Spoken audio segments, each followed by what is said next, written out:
My ex, who cheated on me with her trainer, just reached out after a year of silence. Now her life is falling apart and she wants me back. So, we met up yesterday for coffee. I went in not really knowing what to expect. Part of me wanted closure. Part of me was still curious about what she had to say. We talked for a good couple of hours, and it was a lot to process. Megan started by apologizing. She admitted that leaving me for Jake was the biggest mistake of her life, and she's been paying for it ever since. Without getting into too many details, things between them weren't as perfect as she thought they'd be, and the whole relationship basically crashed and burned. She's been struggling ever since, mentally, emotionally, financially. It's been a rough year for her. But here's the part that I wasn't really prepared for.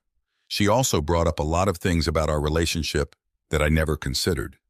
She said that while cheating on me was 100% wrong, she felt like I wasn't the best boyfriend either. According to her, I didn't always make her feel appreciated, and she resented me for that. She mentioned that I was emotionally distant at times, more focused on my work or hobbies, and she felt like she wasn't a priority.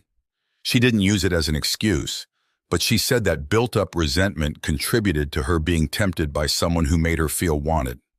Hearing that hit hard. I didn't see myself that way, but looking back, I can see where I might have dropped the ball. I thought I was being a good partner, but maybe I was blind to some of her needs. She said she spent a lot of time reflecting and realizes she should have talked to me about her feelings instead of stepping out.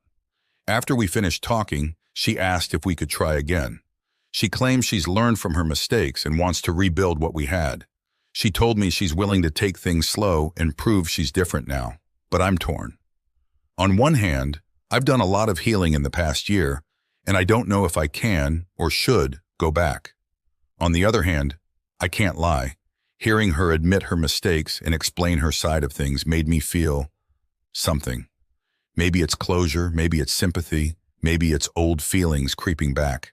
I honestly don't know. Now I'm just confused. Part of me wants to move on and never look back, but another part of me is questioning whether we both made mistakes that could be fixed now that we've grown. I can't tell if she's just trying to ease her guilt or if there's a real chance at something better. What would you guys do? Is there any point in trying to rebuild, or is it better to leave the past where it belongs?